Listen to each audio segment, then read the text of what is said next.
बिस्मिल्लाहिर्रहमानिर्रहीम अस्सलाम वालेकुम my dear friends and students, welcome again to my YouTube channel knowledge distributor. Friends, ये हमारे पास मैथमेटिक्स क्लास 5th की है और इसका चैप्टर नंबर 8 जो कि हमारे पास पैरामीटर एंड एरिया का है, इसका एक्सरसाइज नंबर 1 हम कंप्लीट सॉल्व कर चुके हैं और आज हम इसका सॉल्व करेंगे एक्सरसाइज नंबर 2 को। एक्सरसाइज नंबर 2 में क्वेश्चन नंबर 1 फ्रेंड्स कहता है find the area of the given squares. आप इन स्क्वायर्स का क्या मालूम करें, एरिया मालूम करें। फ्रेंड्स, किसी भी स्क्वायर का एरिया मालूम करने के लिए हमारे पास ये फार्मूला होता है, एरिया ऑफ स्क्वायर बराबर है लेंथ ज़रब लेंथ। आप फ्रेंड्स चारों साइडों के लेंथ में किसी दो लेंथ को आपस में क्या कर सकते हैं, मल्टीप्लाई कर सकते हैं। फ़र्ज़ करें इसकी ये हमारे पास एक स्क्वायर है तो उसकी एक साइड की लेंथ 5 मीटर है और इस साइड की लेंथ भी 5 मीटर है, तो 5 × 5 25 मीटर का स्क्वायर इसका आंसर आ जाएगा। तो बिल्कुल इसी तरीके से हम इसका क्वेश्चन नंबर 1 भी इसी तरीके से सॉल्व करेंगे। सो फ्रेंड्स, हम ए जुज़ को हल करते हैं। ए जुज़ हमारे पास ये है, ये हमारे पास एक स्क्वायर है, इस स्क्वायर के चारों साइड की जो लेंथ है वो सेम है, वो 2.5 मीटर है, ये 2.5 और ये सब 2.5 मीटर है। फ्रेंड्स, इसका फार्मूला हमारे पास ये है, एरिया ऑफ स्क्वायर बराबर है लेंथ ज़रब लेंथ।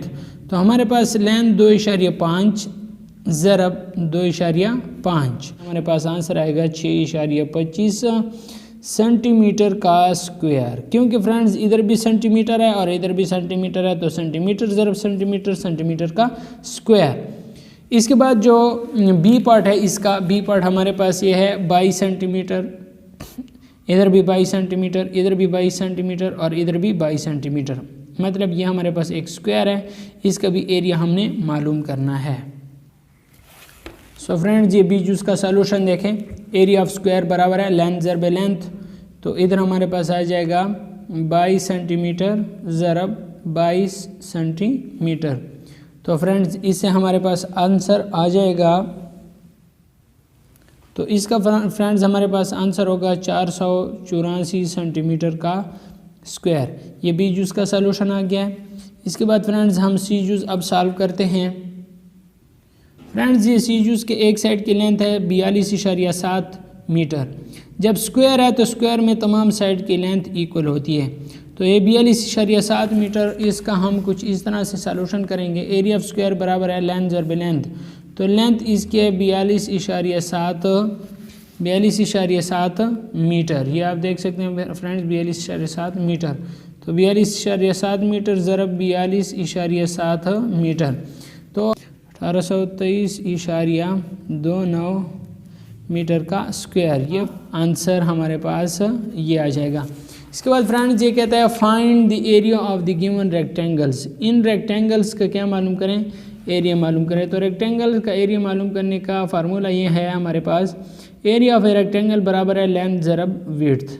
ठीक है, जब हम रेक्टेंगल का एरिया मालूम करेंगे तो उसका फार्मूला हमारे पास है लेंथ ज़रब विड्थ। तो इसकी लेंथ जो फ्रेंड्स वो हमारे पास है 4.5 सेंटीमीटर और विड्थ इसकी है 3 सेंटीमीटर। तो आइए इस सवाल को सॉल्व करते हैं। फ्रेंड्स, हमारे पास जब एरिया ऑफ रेक्टेंगल मालूम करना हो तो एरिया ऑफ रेक्टेंगल के लिए लेंथ ज़रब विड्थ, तो इसकी लेंथ थी 4.5 और विड्थ थी इसकी 3। ठीक है, ये आप यहाँ से देख सकते हैं 4.5 सेंटीमीटर और 3 सेंटीमीटर। तो इसको फ्रेंड्स हम मल्टीप्लाई करेंगे और मल्टीप्लाई करने के बाद इससे हमारे पास जो आंसर आ जाएगा फ्रेंड्स, वो आंसर हमारे पास होगा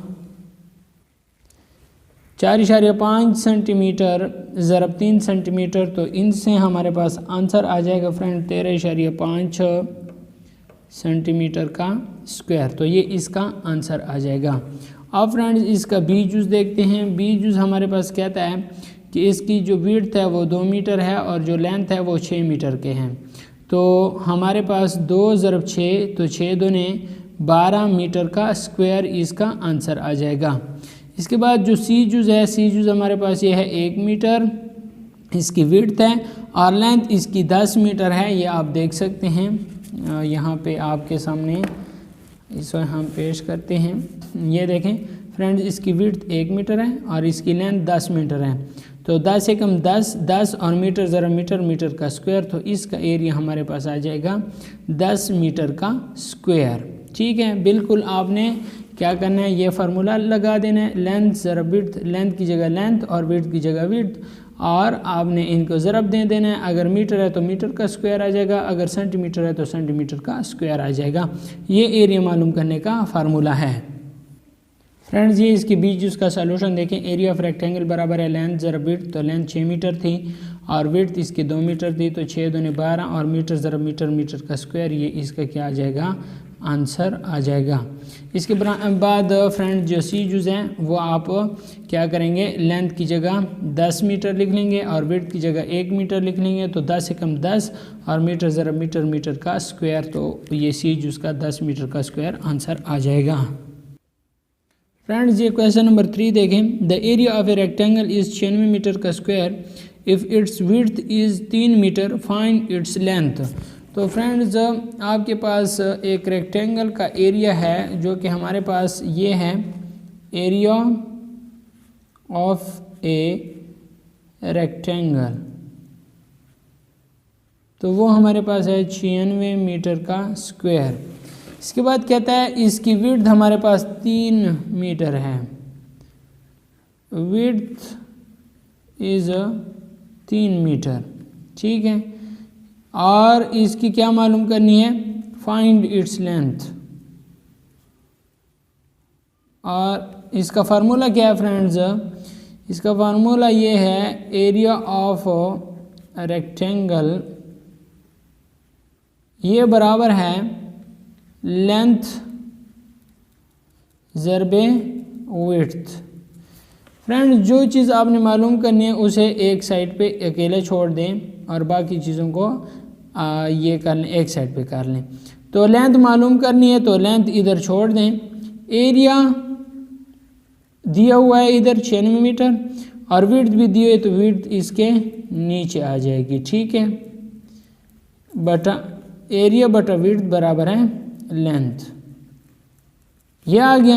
अब आपने पुटिंग कर देनी है। एरिया हमारे पास 96 मीटर का स्क्वायर है, विड्थ हमारे पास है 3 मीटर, 1 मीटर 1 मीटर के साथ कैंसिल हो जाएगा, 3 3 9 और 3 दूने 6, तो इसकी जो लेंथ होगी फ्रेंड्स, ठीक है, लेंथ इसके हमारे पास आ जाएगी 32 मीटर, तो ये इसका क्या आ जाएगा, आंसर आ जाएगा।